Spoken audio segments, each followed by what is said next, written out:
Fueron trinitarios los primeros padres de la Iglesia. Se ha convertido en una tendencia entre ciertos polemistas musulmanes el buscar citas de notables historiadores cristianos para engañar a la gente y hacerles creer que los primeros padres de la Iglesia, en particular los escritores antenicenos como Justino Mártir, Ireneo, Tertuliano, etc., no eran trinitarios y no defendían la igualdad ontológica del Padre, el Hijo y el Espíritu Santo. Uno de esos historiadores, cuyo trabajo sobre la Iglesia primitiva a menudo se tergiversa, es J. N. D. Kelly. Por lo tanto, he decidido citar lo que Kelly afirma con respecto a las creencias de los primeros apologistas sobre la Trinidad, específicamente su visión de la persona de Cristo. Todo el énfasis en negrita y o mayúscula será mío, esto es lo que escribió este renombrado erudito. Los apologistas fueron los primeros en elaborar una explicación intelectualmente satisfactoria de la relación de Cristo con Dios Padre. Todos ellos eran, como hemos visto, ardientemente monoteístas, decididos a toda costa a no comprometer esta verdad fundamental. La solución que propusieron, reducida a lo esencial, fue que, como preexistente, Cristo era el pensamiento o mente del Padre, y que, tal como se manifestó en la creación y la revelación, Él era su extrapolación o enunciado. Al exponer esta doctrina recurrieron a la imagen del Logos divino, o palabra, que había sido familiar para el judaísmo posterior así como para el estoicismo, y que se había convertido en un cliché de moda por influencia de Filón. Otros, por supuesto, los habían anticipado. En el cuarto Evangelio, por ejemplo, se declara que la palabra estuvo con Dios en el principio y se hizo carne en Cristo,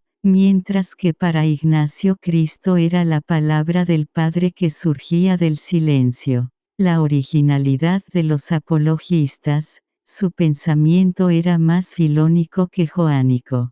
Consistió en extraer las implicaciones ulteriores de la idea de logos para hacer plausible el doble hecho de la unidad pretemporal de Cristo con el Padre y su manifestación en el espacio y el tiempo. Al hacerlo, aunque utilizando textos del Antiguo Testamento como el Salmo 33, 6, por la palabra del Señor fueron hechos los cielos, no dudaron en mezclar con ellos las distinciones técnicas estoicas entre la palabra inmanente, logos en diatetos, y la palabra pronunciada o expresada, logos proporicos.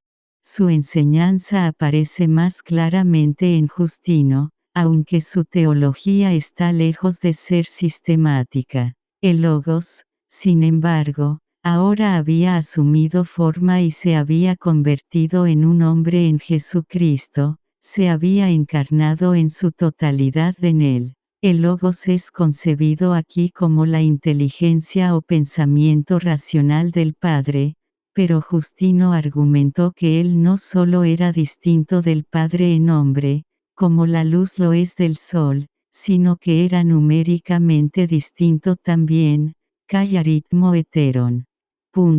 Su prueba, que estaba particularmente interesado en desarrollar contra el monoteísmo judío, era triple. La alteridad de la palabra, pensaba él, estaba implícita, por las supuestas apariciones de Dios en el Antiguo Testamento, por ejemplo, a Abraham junto a las encinas de Mamre, lo que sugiere que debajo del Creador de todas las cosas, hay otro que es, y es llamado, Dios y Señor, ya que es inconcebible que el Maestro y Padre de todas las cosas haya abandonado todos los asuntos supracelestiales y se haya hecho visible en un rincón diminuto del mundo, B grande, por los frecuentes pasajes del Antiguo Testamento, por ejemplo. Génesis 1, 26, hagamos al hombre, etc. Que representan a Dios conversando con otro, que presumiblemente es un ser racional como él mismo, y, c. por los grandes textos de la sabiduría, como Proverbios 8, 22 y siguientes, el Señor me creó como principio de sus caminos, etc. Ya que todos deben estar de acuerdo en que la descendencia es distinta del engendrador. Así, pues, el Logos, habiendo sido creado como un vástago del Padre, estaba con él antes de todas las criaturas, y el Padre conversó con él y es divino, siendo el Verbo y el primogénito de Dios, él es también Dios.